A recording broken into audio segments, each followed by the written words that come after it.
लोकसभा चुनाव में मतदान प्रक्रिया की शुरुआत हो चुकी है। जहां एक और 2 चरणों में चुनावी प्रक्रिया समाप्त हो चुकी है, तो वहीं तमाम दलों की चुनावी सभाएं भी चल रही हैं।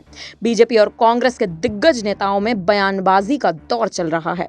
और इसी बीच अब जातिगत जनगणना का मुद्दा, जिस पर विपक्ष लंबे समय से राजनीति कर रहा था, अब उसी जातिगत जनगणना पर पीएम मोदी ने विपक्ष को कड़ी फटकार लगाई है। पीएम मोदी का जातिगत जनगणना पर दिया बयान न केवल एक आम बयान है, बल्कि विपक्ष पर पलटवार है।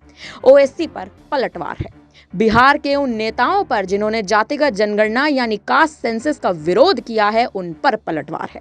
तेलंगाना की रैली में पीएम मोदी ने तल्ख अंदाज में कहा, कांग्रेस वाले सुन ले, उनके चट्टे बट्टे सुन ले, उनकी पूरी जमात सुन ले कि जब तक मोदी जिंदा है, दलितों का एससी, एसटी और ओबीसी का आरक्षण धर्म के आधार पर मुसलमानों को नहीं देने दूंगा। जिस तरह से पीएम मोदी ने विपक्ष की लताड़ लगाई है और मुस्लिम आरक्षण के विरोध में उतर आए हैं, ये किसी सियासी घमासान से कम नहीं है। हालांकि ऐसे में अब सवाल ये उठ रहा है कि विपक्ष अब इस मुद्दे पर पीएम मोदी पर किस तरह से पलटवार करता है। क्या जातिगत जनगणना और मुस्लिम आरक्षण जैसे मुद्दों पर अब विपक्ष आक्रामक रूप लेगा?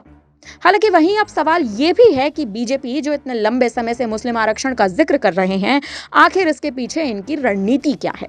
स्नेह यात्रा ना दूरी है ना खाई है, मोदी हमारा भाई है जैसे अभियानों के जरिए बीजेपी मुस्लिम वर्ग के बीच अपनी सियासी जमीन तैयार करने की कवायद में थी। चुनाव प्रचार जैसे परवान चढ़ रहा है, पीएम मोदी और बीजेपी की भी रणनीति बदल रही है। अब सवाल ये भी उठ रहा है कि पीएम मोदी खुलकर मुस्लिम आरक्षण के विरोध में आखिर क्यों उतर कर आए हैं। बता दें कि इसके पीछे बीजेपी की रणनीति जातिगत जनगणना और आरक्षण विरोधी ठहराने की विपक्षी कोशिशों की धार कुंद करने की है। वहीं तेलंगाना में जिस तरह से पीएम मोदी बरसे हैं, तो इससे बीजेपी की रणनीति साफ है, जो कि सूबे में यानी तेलंगाना में ओबीसी और एससी एसटी पॉलिटिक्स की पिच पर खुद को मजबूत करने की है।